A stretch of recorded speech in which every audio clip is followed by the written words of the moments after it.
আসসালামু আলাইকুম। আশা করি আপনারা সবাই অনেক অনেক ভালো আছেন। ব্যাকবন স্কুলের পক্ষ থেকে আপনাদের নতুন একটি ক্লাসে স্বাগত জানাচ্ছি। আমরা লিখিত পরীক্ষার প্রশ্নোত্তর নিয়ে আলোচনা করতেছিলাম।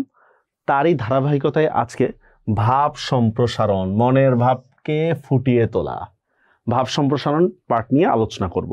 ভাব সম্প্রসারণে আপনাকে 2 লাইন দেওয়া থাকবে, সেটাকে বিস্তারিত করতে হবে আপনাকে। তবে মনের ভাবে মনের মাধুর্যে মিশিয়ে আপনাকে লিখতে হবে। আসেন আমরা ভাব সম্প্রসারণে দেখি। ভাব সম্প্রসারণ হিসাবে পরীক্ষায় কিন্তু আবার ভাব সম্প্রসারণ এই হেডলাইনটা আবার দিয়েন না, কারণ হচ্ছে এখানে আমরা বোঝানোর জন্য এটা দিয়েছি, মানে আমরা ভাব সম্প্রসারণ টপিক আলোচনা করতেছি।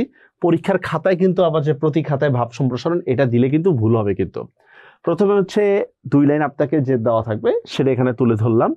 তো বিষয়টা কি, যে এই 2 লাইন একবার লিখে চেষ্টা করবেন হচ্ছে ভিন্ন কালারে লিখতে। ভিন্ন কালারে না লিখলেও সমস্যা নেই, কিন্তু এই 2 লাইন খুব আকর্ষণীয় করে লিখবেন পরীক্ষার হলে ভাব সম্প্রসারণে। দেখেন, স্বদেশের উপকারে নাই যার মন, কে বলে মানুষ তারে পশু সেই জন। দেখছেন, মানে নিজের দেশকে যে ভালোবাসে না তাকে মানুষ কে বলে, তাকে পশু বলা যায়। এখানে তাহলে লাইনেই বোঝা যাচ্ছে, বা এই গল্প মানে হচ্ছে যে অনুচ্ছেদটা যাওয়া রয়েছে এখানেই বোঝা যাচ্ছে কি, যে আপনার দেশের প্রতি ভালোবাসা, দেশের প্রতি যে আপনার দায়বোধ, সেটাই কিন্তু এখানে তুলে ধরা হয়েছে, ঠিক না? আসেন, জননী জন্মভূমি স্বর্গাদপি গরীয়সী। বাপরে বাপ, কি ভয়ঙ্কর একটা ওয়ার্ড! এই ভয়ঙ্কর ওয়ার্ড আনার কারণ কি? কারণ হচ্ছে ইন্ট্রোটা যদি আপনার একটু মানে হচ্ছে ব্যতিক্রম হয়, তাহলে সেটা শুনতেই ভালো লাগে অন্যরকম। ঠিক এখানেও সেম, মা আর মাতৃভূমি। কারণ আমরা কিন্তু মাতৃভূমিকে মায়ের সাথে তুলনা দিই। যেমন জাতীয় সঙ্গীতের মধ্যে কিন্তু রয়েছে ও মা ফাগুনে তোর আমের বনে। তো ভাই, এখানে আপনার মা আসলো কোত্থেকে? না, এখানে মা না, এখানে হচ্ছে মাতৃভূমিকে ইঙ্গিত দেওয়া হচ্ছে। এখন দেখেন, মাকে আমরা ভালোবাসি কিনা? অবশ্যই। আপনার মা ধনী হোক, দরিদ্র হোক, কালো হোক, সাদা হোক, যাই হোক না কেন, আমার মা আমার মা, আপনার মা আপনার মা, তাকে কখনো আমরা দূরে ঠেলে দিতে পারি না, ঠিক না? কিন্তু নিজের দেশকে যদি আপনি মায়ের মতো ভালোবাসেন, এখন মনে করেন 1 বছর বিদেশ থেকে আসলে বাংলাদেশের ধুলা ময়লা নিঃশ্বাস নিতে পারি না, এই সেই ইত্যাদি ইত্যাদি, তাহলে এইটা ওয়ান কাইন্ড অফ মাতৃভূমিকে অপমান করা। তো এইটাই বলতেছে, দেখেন, স্বদেশের উপকার, যে মাতৃভূমিকে অপমান করে সে তো দেশের উপকার করবেই না। এই জন্য তাকে, যে মাকে মূল্যায়ন করে না, মাকে ভালোবাসে না, সে আসলে কোনো সময় মানুষ হতে পারে না, সে পশু। তো এটা আবার পশু বলতে কিন্তু বুঝেন না যে পশুরা তাহলে মায়ের প্রতি ভক্তি নেই। বিষয়টা আসলে এমন না। পশু বলতে এখানে পশুত্ব মানে ঘৃণিত বুঝাচ্ছে। পশুত্ব বা পাশবিক, আমরা এই ওয়ার্ডগুলো ব্যবহার করি না, এখানে ঘৃণিত বোঝানো হয়েছে। না তো পশুরাও কিন্তু আবার মামলা করবে। আচ্ছা, শ্রেষ্ঠ অধিষ্ঠিত, যে জল হাওয়ার স্পর্শে বেঁচে বেড়ে ওঠা। হ্যাঁ, জল হাওয়ার স্পর্শে বেঁচে বেড়ে ওঠা, যার গহ্বরে, গহ্বর মানে গর্ত, মানে বাংলাদেশের কথা বলতেছে, যার গহ্বরে নারী থাকে পোতা। নারী কিন্তু এটা কিন্তু নারী না, আমরা বলি কিন্তু নারীর টানে যাচ্ছে মানুষ, নারীর টানে না। দেখেন, নারী মানে হচ্ছে আত্মিক সম্পর্ক, আত্মিক বন্ধনের কথা বলা হচ্ছে।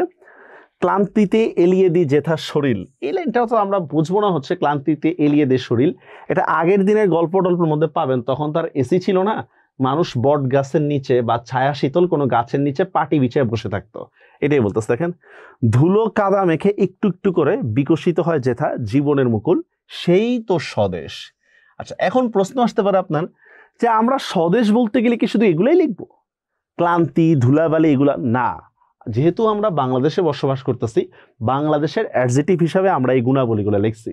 এখন আপনার স্বদেশ যদি এমন হয় কাঠখোট্টা মানে ইটের দালানে ভরা, হ্যাঁ, এমন কোনো শহর হয়, তখন আপনাকে ওইভাবেই লিখতে হবে, ঠিক আছে? যে ইটের দালানে আমার ছোঁয়া, যে বাড়ির কুঠুরিতে আমার পদার্পণ, ঠিক আছে, যে বারান্দা দিয়ে আমার বাতাস খাওয়া, এইভাবে আপনারা লিখবেন। যে দেশকে যেভাবে হচ্ছে আপনার করা যায়, মানে মূল্যায়িত করা যায়। জননী জন্মভূমির সাথে মানুষের রয়েছে অবিচ্ছেদ্য সম্পর্ক। জননী জন্মভূমি, জন্মভূমিকে মায়ের সাথে তুলনা দেওয়া হচ্ছে। স্বদেশের প্রিয় মানচিত্র মানুষকে দেয় গৌরবোজ্জ্বল আশ্রয়। রাইট, স্বদেশের প্রিয় মানচিত্র দেয় গৌরবোজ্জ্বল আশ্রয়। দেখবেন, অনূর্ধ্ব-19 বিশ্বকাপ জিতার পর দেখছেন যে ওরা পতাকা নিয়ে দৌড়াদৌড়ি করতেছিল। কেন? স্বদেশের পতাকা আপনাকে অন্যরকম একটা ফিলিংস টানে। আপনার পতাকার রং বাড়ায় আত্মসম্মান, সুমধুর জাতীয় সঙ্গীত যোগায় সঞ্জীবনী সুধা। সঞ্জীবনী সুধা মানে হচ্ছে আত্মার যে অতৃপ্তি, এটা বাড়তেই থাকে। সঞ্জীবনী, যা ক্ষয় হয় না কখনো। সুধা, স্বদেশের মাটির মতো এমন পবিত্র আর কিছুই নেই। স্বদেশের মাটির মতো এমন পবিত্র আর কিছু নেই। এই জন্য সবসময় দেশের উপকারের জন্য কাজ করতে হবে, ঠিক আছে।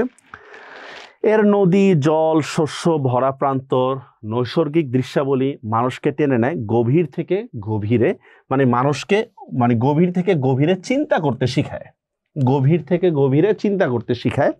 সুতরাং স্বদেশের ভালো মন্দ দেখার দায়িত্ব প্রতিটি মানুষের। দেখেন এখানে কিন্তু বাংলাদেশের কথা বলা হয় না, বলছে স্বদেশের, আপনি যে দেশেই বসবাস করেন না কেন। তাছাড়া স্বদেশকে ভালোবাসা মানে স্বজাতিকে ভালোবাসা।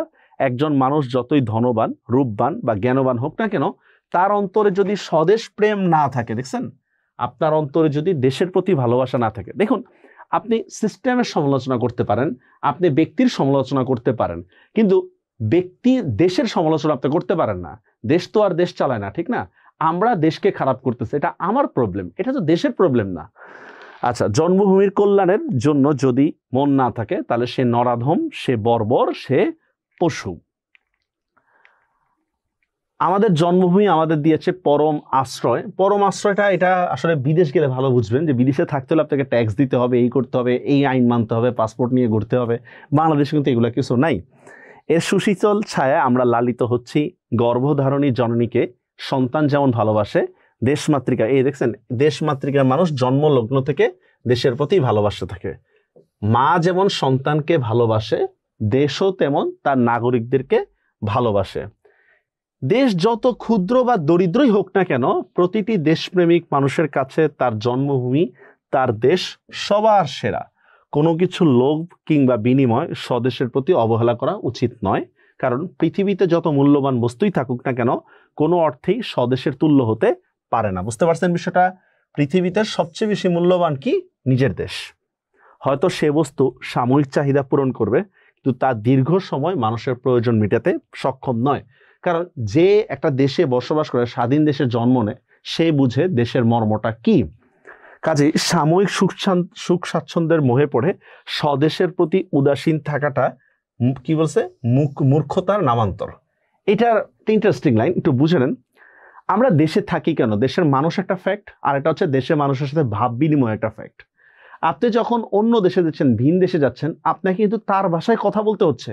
আচ্ছা বলেন তো, গ্রামের ভাষা বা মায়ের ভাষায় কথা বলে যে আনন্দটা পাওয়া যায়, ভিনদেশি ভাষায় কথা বলতে গেলে সে আনন্দ পাওয়া যায় না। তখন মাথায় আসে গ্রামারটা কি ঠিক হলো কিনা, এস বা ইএস দিব কিনা, ইত্যাদি ইত্যাদি।